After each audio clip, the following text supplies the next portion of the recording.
Always tracking, always alerting. This is Next Weather. And we've been following a severe thunderstorm that's been in place across the lower Keys from Big Copper Key all the way out toward Key West. And we are seeing some signs of that storm starting to weaken, but did produce some strong wind gusts as it was making its way through the lower Keys right there. Key West right now just about to get into some of the rainfall. Storm is still located off toward the east, and the storm continues to weaken there. So the winds were at one point estimated on radar to be closer to about near 60 miles per hour just to the east of Big Copper Key, and seeing some weakening. In fact, it appears now that that severe thunderstorm warning has been allowed to expire at this point as that storm continues to weaken, with the rest of the rainfall continuing to push off toward the north and west there. Meanwhile, parts of the upper Keys getting into a few showers, but the rest of South Florida on the drier side, Miami-Dade, Broward, just a couple of brief sprinkles that have been moving in from the Atlantic, but we're not seeing a lot of thunder activity across much of Miami-Dade or Broward, as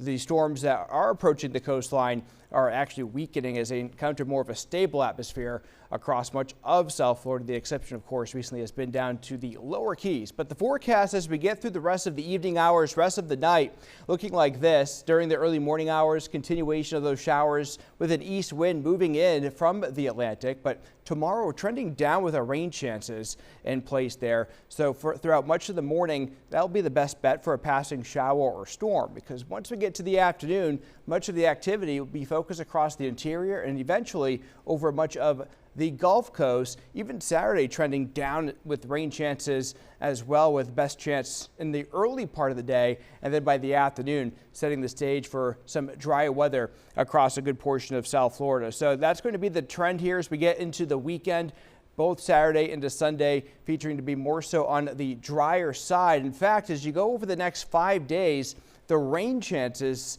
are going to be quite low. We're going to be pulling in some dry air from the east, the Saharan air layer. So that's going to lead to limited amount of showers getting into early to middle of next week, with much of the rain coverage across the Sunshine State to our north and west.